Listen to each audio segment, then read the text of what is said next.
Do you guys hear that? Is that boss music? Go naked and just go with the sword, and that's it. What do I do with all this? It says it in the title. I'm a slut for roguelites. Hi everyone, and welcome back to the Unearthing Games Podcast. My name is Erica, and I'll be your lead excavator today. I am also joined by... Hi, I'm Jacob. How's it going? Hi, I'm Nick. And we dig games. So what have you been up to this week, Jake? What have I been up to? This week has been nothing but work. Absolutely nothing. 8 hours a day. Just so rough. Classes are over. I gotta make that scratch. It's gonna be great. But no, it's been a lot of work. So much so that I really don't feel like doing anything when I get back to my apartment. Not even video game? Well, usually I'll turn on Clone Wars or something, which okay. I'm not even gonna have that as an excuse because I'm on season 7. You're almost there. Done. Well, then you can watch Rebels. That's got 4 seasons. And then I can watch Rebels. But I have in my downtime, I was playing the game I'm going to talk about probably over the weekend, this past weekend, and another game that I'm probably going to talk about at a later date. Yeah. So I'm not going to go into it. But no, there hasn't really been anything happening. Just work, and that's that. What time do you go to bed? And what time do you wake up? But just curious. 10, and I usually wake. I'm going to try to start getting myself up at 6. Okay. Well, my alarm's going to go off at 6. I probably won't wake up until 7. We go to bed at 11:30. Wake up at 6. It's a rough life. Why don't do that to yourselves? Because I have to wake up early to be for work, but at the same time, I don't want to go to bed because I'm playing video games. Oh man, that's the sign of a problem. No, I'm having a ton of fun, man. I'm having so much fun. Anyway, what have y'all been doing? You know what might improve your mood when you get home, Jacob? If you played some multiplayer games in the evening, like Fortnite. Mm-hmm. I was wondering where you're going with that, but okay. Hey. No, see, you were wondering, Erica, and I'm already three parallel. Epic Games just instituted a program that encourages me to peer pressure my friends to play Fortnite. So it does. That's sweet that you think we're friends, Nick. We're family. It's some kind of demi-friendship. Yeah. Frenemies. Coercion. It's coercion. We've been a part of each other's lives our entire lives, and there's kind of a hate-love thing going on. Yeah, mostly. What have y'all been up to this week? So I've been playing a ton of video games. I mean, I've been working because I work a full-time job. So working. Likely story. You stop that. Could have fooled me. It's the end of the year. All my projects are wrapping up. I've been playing a bunch of video games. I've been finding a ton of different ones that I'm going to talk about here on the podcast. So excited about that. But I've also been going back to some classics. I'm still on my roguelite kick. Yeah. Even just today, I was playing Slay the Spire, trying to get back into that. I'm so horrible at it. I've only unlocked Ascension level 3, I think. I'm really terrible at this game, but I love it so much because whenever you get a good synergy deck going, and it's just the damage is flying out, and you have so much block on your character, it feels amazing. But so I've been doing that. Other than that, though, I mean, not really a whole lot. I don't know. Erica, what about you? I haven't been doing a lot. Like Jake, it's just been a lot of work. I did go and find my Game Boy and all the games. And I did look at that game. It was Wario Land 4 is the game that I was playing when I was younger. Who knew? So I need to actually get into that and play that again because I don't think I ever actually finished it. I have a problem with video games where if I don't finish the story in one run and I wait a month to come back to it, I want to start over. I can't just pick up where I left off. And so it just ends in a continuous cycle of me just restarting the game over and over again. I think the trick to avoid that is don't wait a month to come back to a game.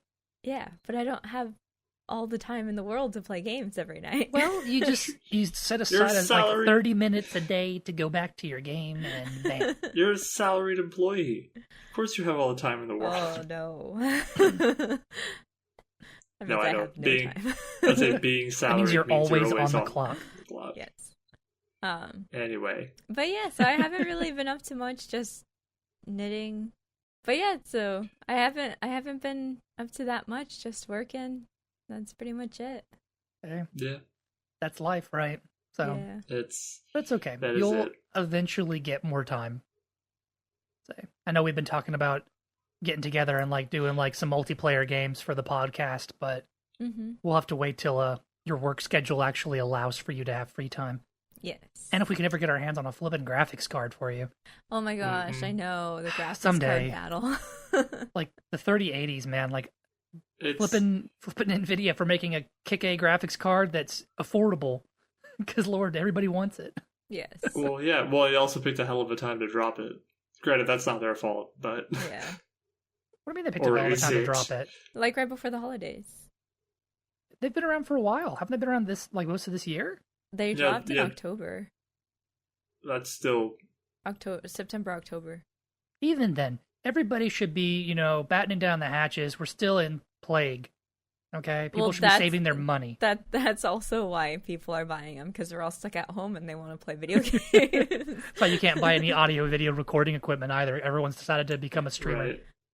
Or make a podcast. Or making podcasts. What? There's no money in this.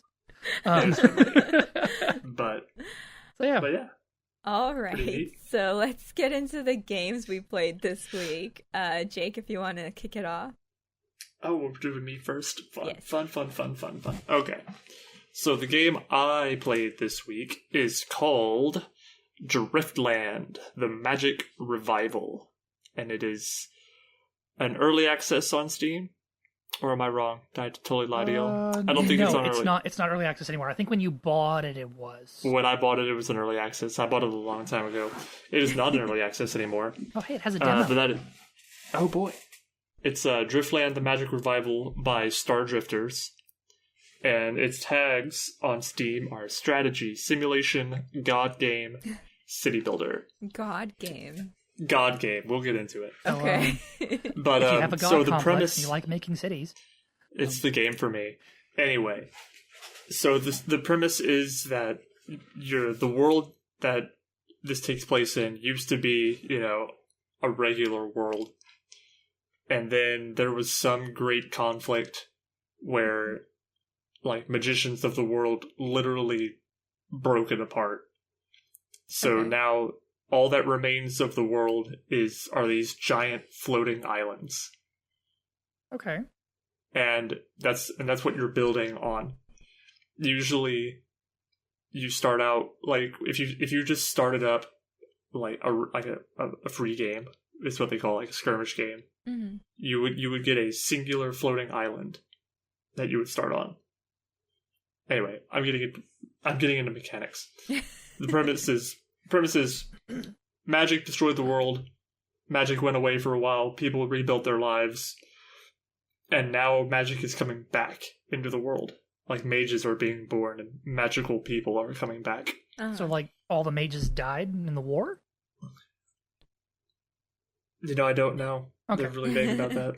Regardless, if it makes a big deal about magic people being born, then cool. Yeah, magic people are being born and they're like head honchos of these empires now. Yeah. Are people who can, because as a mage, you can pull these land masses closer together so that you can build your kingdom out of it. Okay. So like you pull an island towards you, build a bridge to it, which is hilarious because the build animation, like you don't have any workers that like go out and do things. Everything's done magically. So like you say build this and a bunch of magic hammers come out. They start pounding away at it. and then boom, you have a building. But like you build a bridge to an island and boom, now you control that island. And you can get your explorer characters to go survey it. Mm-hmm. Because you have to survey an island before you can exploit the resources that are within it. Because there are there are surface resources, which are stone and wood. Mm-hmm. You know, things that would be on the surface apparent. Like rocks and trees and stuff. Yeah. And but there's also like 6 underground resources that are mana, gold, coal, iron, rubies, and diamonds. Okay. And obviously you need like coal and iron to upgrade your military or to get your units out there. And yeah, like all of these resources have a use. Now, but you mentioned you send your survey character out there. So do you have like heroes or something that do specific roles? Yeah, it's very Majesty-esque. Oh man! So you don't control anything. Not really. You control buildings and upgrades and like your magic and which way you're going to expand. But your heroes are their own people. They go and do their own things. You can put bounties on stuff to attack, but mostly they're on their own. Okay, they'll do what they want. I could dig that. So you let the AI kind of run rampant in your town. Oh yeah, it's wild. But so like the first units you are capable of building right off the bat are explorers, because you spawn those from the castle. And so explorers, that's all they do. They go out and explore and they survey your lands. They're not that good at fighting, so don't expect anything from them. But so you're going to want to get your other military units out pretty quick. And there are 3 other military units that you can produce. There are knights, which are obviously, your melee character. Well, actually, for every race, they're different, but they all serve the same kind of purpose. Okay. So there's 4 races. Humans, dark elves, dwarves, and wild elves. Wild elves are weird. I don't know how I like them. But okay. But yeah, there are 4 races. Each one has their own campaign within the game. Mm-hmm. And they all have their own unique style of military unit. They all really do the same things, but they're all different. They all look different. Do the different races have different like styles of play, kind of like StarCraft, where like the base game is the same, but like playing as the Zerg versus the Protoss it's a different experience, I don't know. I don't think so. Okay. They probably do, because I know like Dark Elves, all of their buildings are bigger, which is weird to me, because like all of the other races, like notably their houses, like the place where you build population gives you more workers to go distribute within your buildings, like for resource gathering buildings. But their houses are bigger, so it's weird. They take up more space, but I mean, do they provide more workers since they're bigger, kind of thing? Like, I don't know. There's got to be some sort of pro and con for it. Well, the con of it would be that you're on islands, so your space is limited. Yeah, well, see, when it comes to houses, called like your population, each island can only have so many houses on it. Okay. Yeah. Oh, so like the size of it doesn't really matter. Yeah, so your starter island can only have 3 houses. Period. Mm-hmm. You can fill in the gaps with whatever the hell you want, but it can only have 3 houses.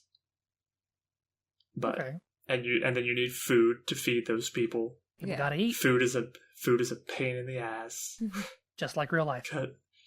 Because so like the way that I've been playing is that so houses build your population. Population equals workers that you can distribute throughout all of your producing buildings. I have food maxed out always. Have the maximum amount of people working in food, and then have 1 person in every other production. Because food is just that important. Okay. And also, if you go too far over, the people who are doing nothing are actually making you money. What? Yeah, it's like they're paying taxes or something. I don't know. But if you don't have jobs. But if you don't have them allocated, they're making money. That's what they do. Sure. So So the deal is like you can't have all of your production maxed out because then you won't have anybody making money for you. Okay. It's kind of weird, but that's just how it works. No, okay. I mean, I could see it. Like if they're busy works. building something or mining or something like that, then they don't have like a job that just generates money. I mean, so don't I would see them as like a whole bunch of people that have like a little side job. They're like knitting stuff and selling it on Etsy or something. I mean, so could there be a strategy essentially where you like pull a bunch of your workers from stuff so you can make a whole bunch of money? Well, yeah, that's like when it gets into tough times, that's what I do. Like when I'm starting to realize like, oh crap, my economy's tanking, I don't really know what to do. I pull everybody from my resource production and start to like reallocate things to get it better situated. Start from scratch. Yeah. But anyway, the resource management is a thing on its own. It's a lot more in depth than Majesty is. Majesty was real simple. It was just gold. Yeah, Majesty was just gold. You didn't have to do anything else like this. You have to actually produce resources, and islands have a limited amount of resources on them. Yeah, that makes sense. Granted, it's usually a lot, but it is still limited. How does war work in this? I mean, like if your whole goal is to like, you got your guys going out exploring islands and you're pulling them all in to consolidate your stuff. Mm-hmm. How do I send my guys to attack your island? Okay, so with magic, you can produce these things called Gates of Tyr, which they are literally just portals. Okay. They're two-way portals technically two-way for your guys. Like your enemies can't use your portals of Tyr. But your guys can go in and come back? Yeah, so you slap a portal down, and then you slap one down wherever you want to go. Granted, until you have certain upgrades, it has to be within your line of sight, and there are spells to reveal things so that you can put down portals. Okay. But yeah, you connect them with portals, and you tell your people, hey, go here. Or like, here, I'll pay you to go here. That's basically you can't make them do anything. You can't tell them to do something. Yeah, you can't tell them to do anything. Now if it's enemy stuff, and like an enemy island, they can destroy your gate, and it's a pain. Because like, to the point where the moment you put it down, it's gone. Dang. So to get around that, there are flying units. Oh, yeah. But flying units are weird. Because to make them, you need nests. Okay. I think there are 3 tiers of flying. Like, of mounts, is what they are. Like they're griffins and stuff? Well, they're ravens, eagles, and dragons. Okay. And again, they're like a resource. But they're not something that you can produce on your own. You have to find a nest, pull it into your empire, claim it, and then you get to produce those. Well, yeah. Think of it like when we played Civilization. You know how you couldn't just make cavalry units. You had to have a city near a herd of horses. Yes. So you could then claim the herd of horses, and then you could produce cavalry. Well, yes, but then these nests that you get only produce so many mounts. And if you want every single one of your heroes to have a mount, you're going to need a lot of nests. Yeah. And there's not enough nests for everybody. So having an army of flyers isn't really a feasible idea. They're more like a vanguard. Yeah. Yeah, they're definitely like if you want just to have somebody go out and attack, you can do it. Well, no, you would have them go in and they would like attack the spot you want to build your gate. That way you can pop the gate open, and then we can talk strategy another time. Sorry, yeah, I'm excited. I want to go play this game. But yeah, you can also build these things called camps, where it's like, did you ever use the guild function or like the party function in Majesty, where like you would send your people to a tavern and they would all gather there, mm-hmm. and you could like select your heroes to make a party and they would all bum around together. Yeah, that was the easiest way to ensure that your wizards actually had protection, because they're squishy casters and would die. So and they're expensive. Yes, they are. And well, in this they have something similar, but they're camps. So Okay. you build you camps aren't like other buildings though. They're like an order. Like it's like telling somebody to explore or to survey or attack. Mm-hmm. You click a place and be like, hey, put a camp here, and they will. And it's like a gathering point for all of your heroes. And you can give specific orders to specific camps, being like, hey, I want you to raid this island. And they'll go, and if they have mounts, they'll go do it. Yeah. Or if there's a But, portal, like, I'm sure they'll go through the portal to go do it, right? Yeah.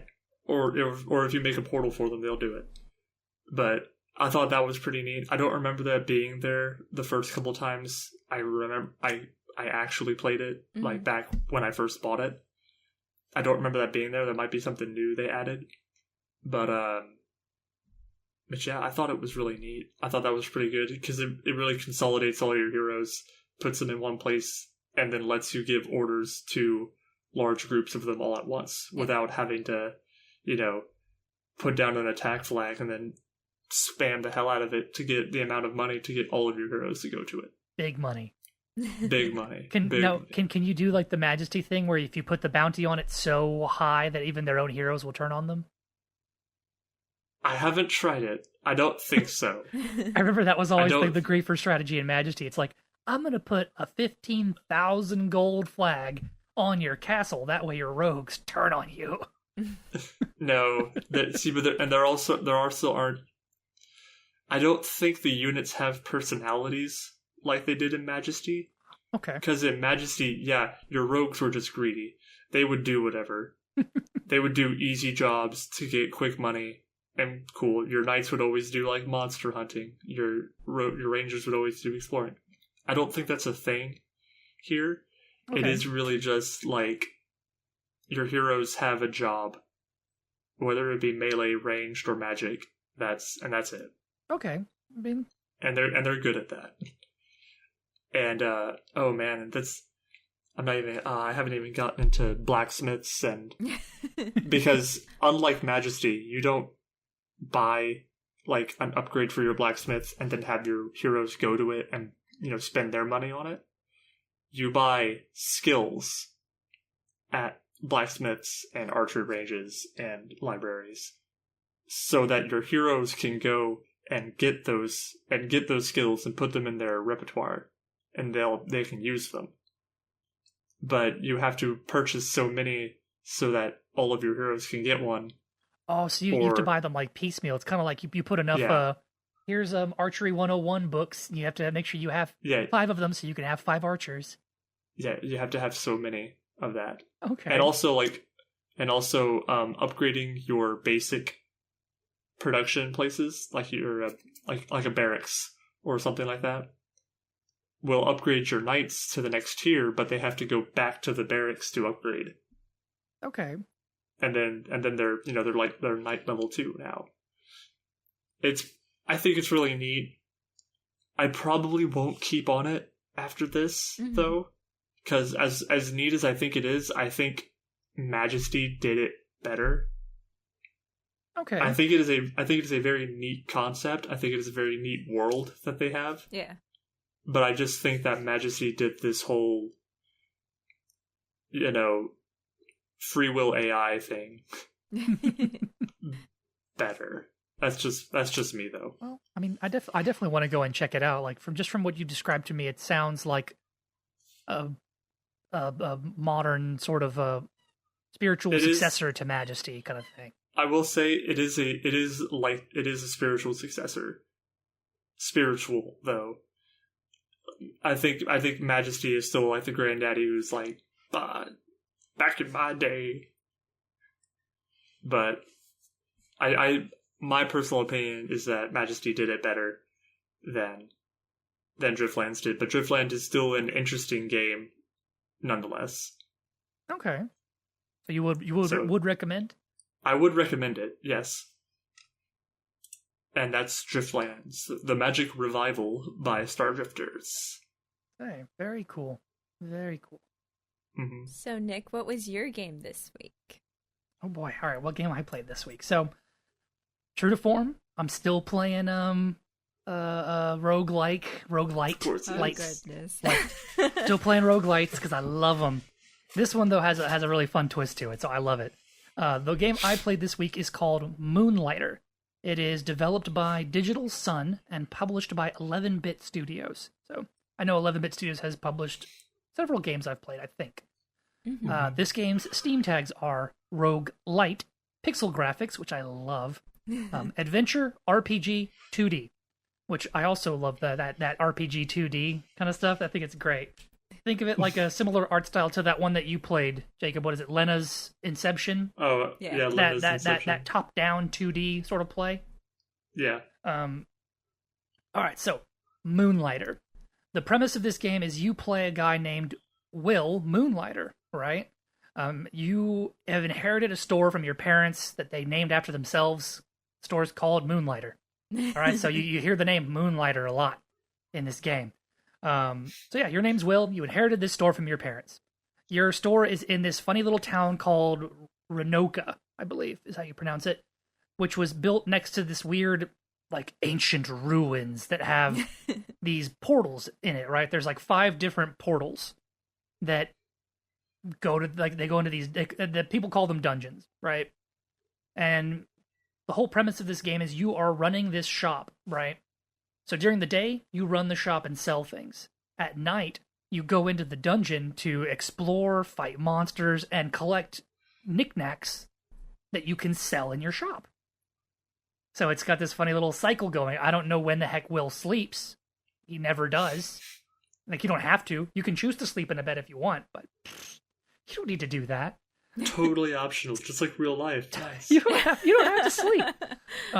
I think I had played this a long time ago. It came out in 2018, and I think I played it back when it first came out. And going back to it now, the game has had a ton of improvements, and it's a lot more streamlined. I think I also just learned more ways to play the game. So, one of the mechanics that you can do is some of the materials that you collect from within the dungeons can be used at different other merchants that are in town. So, like, I can take bits from one dungeon and go to the blacksmith, right, and have him upgrade my weapons and my armor with those materials. What I found out is that that's not just for upgrading. I can also have him make me new stuff and sell it in my shop for a mint. Ooh. Because apparently, like, every so often an adventurer will come into your shop and they only buy weapons and armor and healing potions. They don't buy random crystals and all that junk. They don't want that stuff.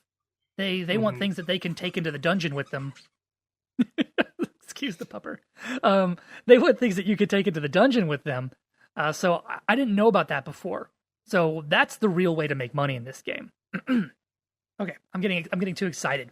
So as far as running your shop is concerned, the game has a cool little mechanic. You basically you kind of have to guess your prices. So, like, you put an item on the shelf and you say, "All right, for this crystal, we're going to charge $100." Right? And then, like, the little pixel people will walk up to it and they'll look at it for a minute and they'll get, like, an expression will pop over their head depending upon how they like your price. If they love it, like if you're, like, undercutting yourself, they get all excited and, like, little gold shines in their eyes, like, "Yay, what a deal!" If it's an okay price, they smile. They're like, "All right, cool, I'll take it." If it's too much, they kind of get this like scowly, like angry, like never face. And then you can there's a thing you can do where you, like, charge more than the median price, but not enough to make them angry. So it, like, annoys them. It's weird. The game, I got an achievement for doing it. It was like overcharge like so many items. And I was like, well, I'm just guessing prices. I didn't know I was overcharging people. So people will still buy it, like, begrudgingly. Oh, goodness, puppy.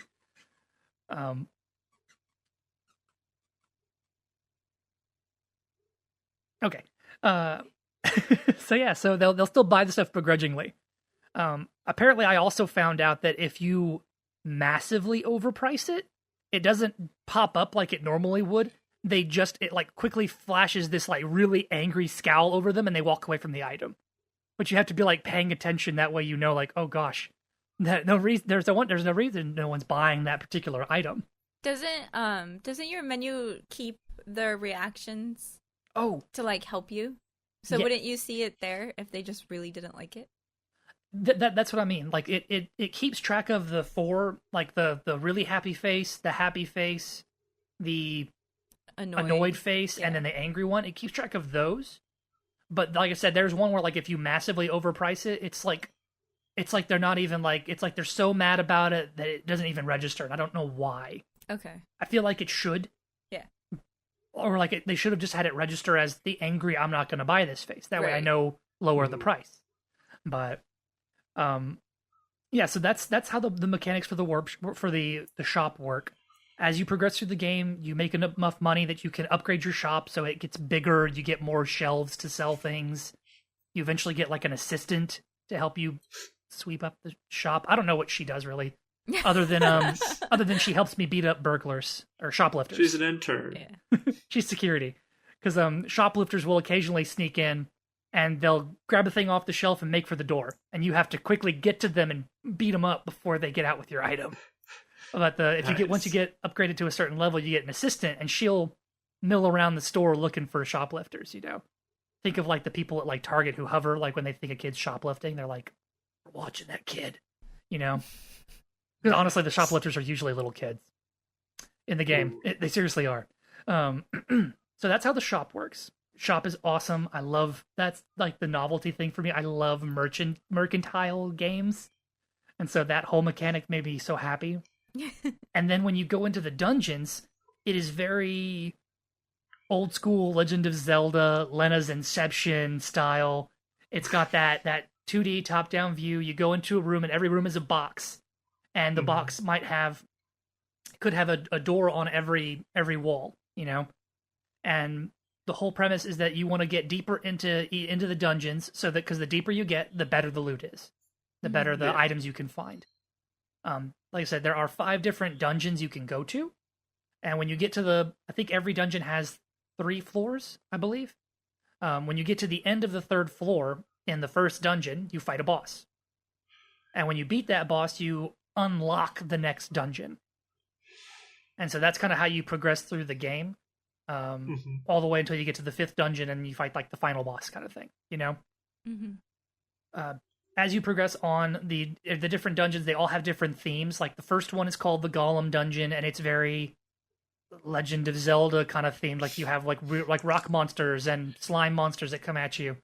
And then the next one is a forest themed one that, you know, it's all trees and foliage and plant monsters are attacking you. Then the third one is a desert dungeon. So all of them are like desert fire themed kind of creatures, which was pretty cool. And then the 4th one was like a tech dungeon. It was kind of a weird kind of tech steampunk sort of thing. Like they all had like little electric diodes and stuff on them, and they shoot lightning bolts at you and stuff like that. So I thought that was pretty cool. It was really neat. I had a ton of fun playing this game. I have beaten it. I need to go back and beat it again. It does have some DLC that I need to go and pick up. Because I think the DLC like adds a new dungeon and maybe some new shop mechanics and stuff that I'll have to go and figure out. So I really liked, like I said, I really love the mercantile thing, and I love that I found out that the items that sell for less money can be used to craft adventuring gear that sells for tons of money, and so I really loved that. Yeah.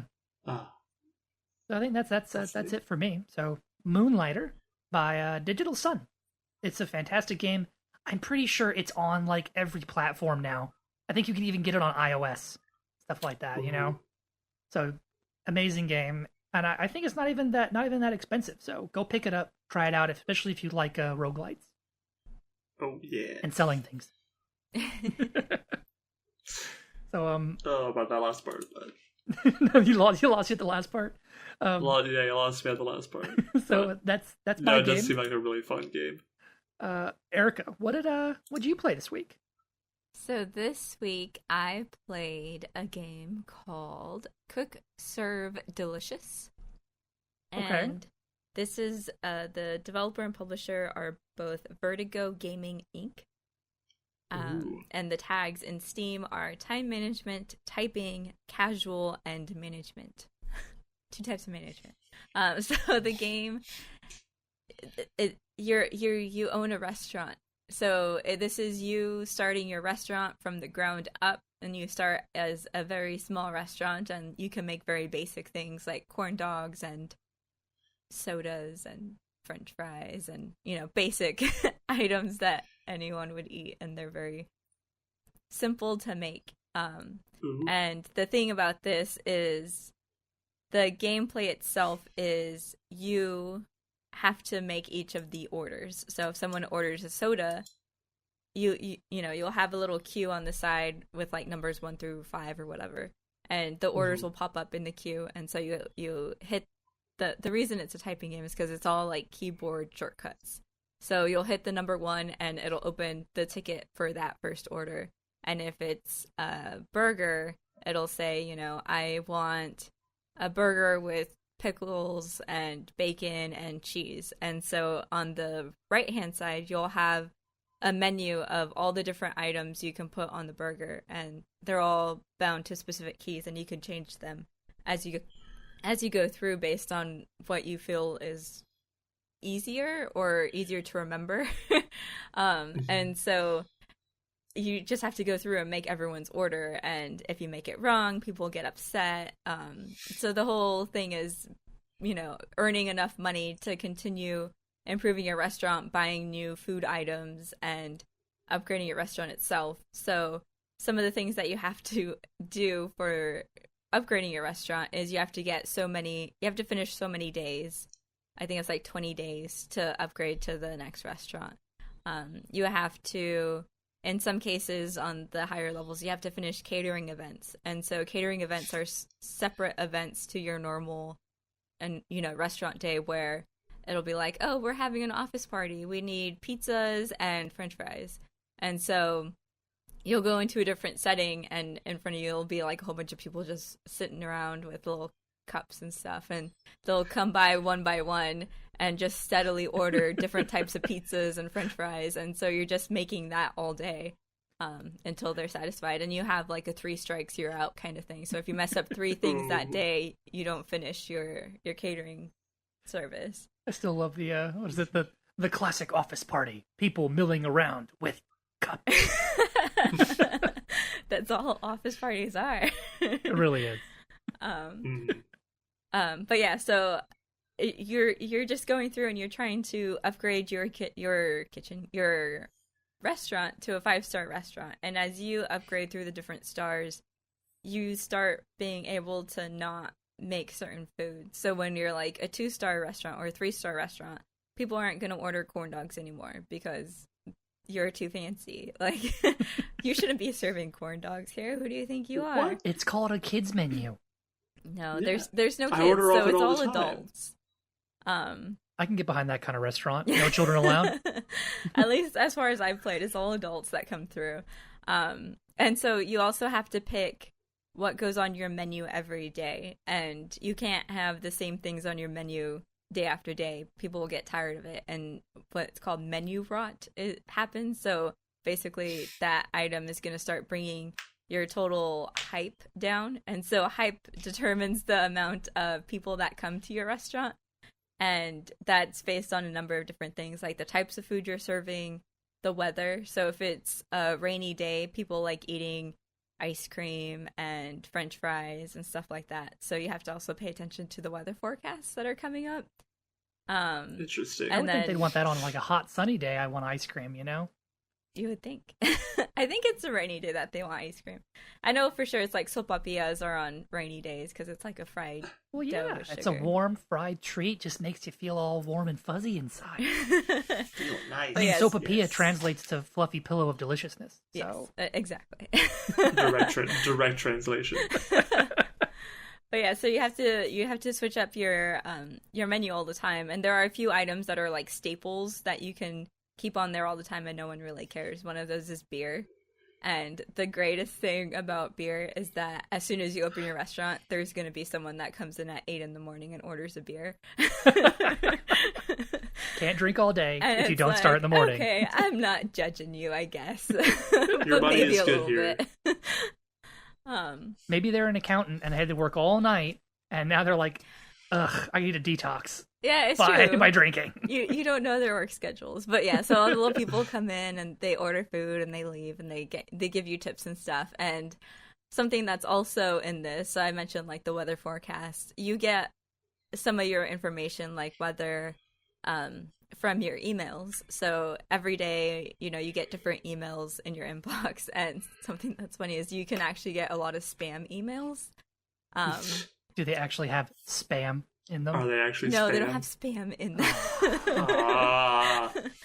But it's like, oh, sign up for this dating website. Or sometimes it's really random where it's like, oh, something completely unrelated, like a lawn care service. And it's like, oh, thank you for cutting my lawn. Here's $10. And then you just get $10. And it's like, okay, I'm not going to complain, right? But that's just spam. Something else that comes in your email is Crazy Dave.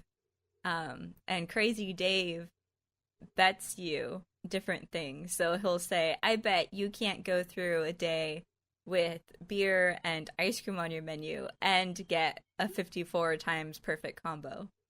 And so the perfect combos are you get every single order right. No mistakes, nothing. So his bet would be you have to do 54 orders correct in a row for the day. And so he'll bet like, oh, I bet you $300 that you can't do this. And it's like, oh, I'll take that. And, then it's stressful because you're thinking about, oh, I need to get 54. And it's like 53 and you mess the next one up and it's like just ruined because you don't get any more like that. $300 out to Crazy Dave. Yep, exactly. So that's really fun. And then, like I said, you can upgrade your restaurant. A lot of the foods themselves can be upgraded. So you have to actually buy food and different kitchen equipment to cook food. So like a deep fryer so that you can make fries and sopapillas and stuff. And then you have to actually buy the food, like the recipe, so that you can cook it. And each of the recipes has a whole bunch of upgrades. So like with ice cream, you start off with like vanilla, chocolate, cherries, and sprinkles. And then later on, you can upgrade it and get mint chocolate chip ice cream and peanuts or like almonds or something, and like all the different things you can put on ice cream. So it gets interesting. So you can always upgrade all of the foods, and they're all cooked in different ways. So ice cream you can just do just pull it out, get it done. But if you do a baked potato, you have to put it to bake. So it'll have a little timer of, oh, it's baking. Okay, it's ready. Then you open it up, you put everything on it, and you send it out. So there's a lot of different like time management type of things where it's like, oh, I have 4 baked potatoes and 2 things of ice cream. What do I do first? Like you just put all the baked potatoes to bake and then do the ice cream while those are baking. So you're doing stuff throughout the day. That's super fun. I love it. I haven't beaten it yet. It's one of those things where I'll play for a long time and then I'll stop for a month and then come back to it and be like, I'm going to start from the beginning. And then I don't get through it. Can you burn food? You can. So like the baked potatoes, there's a timer that tells you, oh, it's cooked. And then it has like a little thermometer bar kind of thing.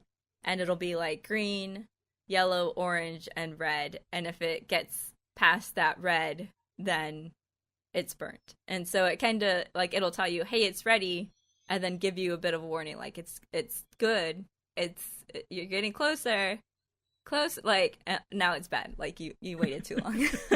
But yeah, you can definitely burn food. With the beer, you can overfill the beer, and so people get upset that's not perfect anymore because there's beer on the side of your glass and stuff. I don't know that. about you, but I get super annoyed when like they overfill my soft drink at the fast food place and they hand it to me and the lid on top of it is all full of Dr. Pepper or something. Yeah. And I wind up spilling it on myself because they don't warn me that the top of my cup is full of it. The lid is supposed to protect me from the Dr. Pepper. But yeah, so that's Well. Quick Serve Delicious. If you want to make food, this is the game for you because it's all about food. There's also other chores and stuff you have to do during the day, like washing dishes. So certain types of food will use dishes more than others. So like if you make pasta or salad, it's a lot more plates. So you'll see that you'll have to wash plates more. There's some that make more trash, and so you have to take the trash out more. Things like that. So it's really good. I love it. It's the right amount of like during the day too, you also hit like rush hours. So like you'll hit a lunch rush hour and it's like a whole bunch of people coming in all at once and you're trying to get orders out really fast. And then it'll calm down and then you get dinner and it's a rush again and then it's calm right before close. But it's the right amount of stress and management for me. That sounds really good. Quick Serve Delicious. I'll have to go and try that out. I watched you play a little bit of it, and it looked really cute. Mm-hmm. I'm terrible at typing, so I might have a hard time playing this game. Well, like I said, it's not necessarily typing. It's just key binding. Because in a lot of the actual like little pictures on Steam, it's showing it played with a controller, which I don't know how you would do that, really. Because, so like one of the plates that I know by heart is the salad. And so the salad, you can get like bacon, croutons, greens and carrots, things like that. And I know that if someone says, I want a salad with everything on it, you hit BOMG, and then that's everything that you can put on that salad. And so, like, I don't know how you would fit, like, so many, like, nachos. There's like ground shrimp and ground beef and cheese and the chips. And, like, there's so many different things. I don't understand how you could do that all in a controller format.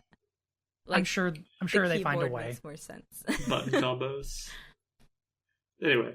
Yes. Yeah, there's a will, there's a way. People who want to play with controller will find a way. Yeah, I guess so.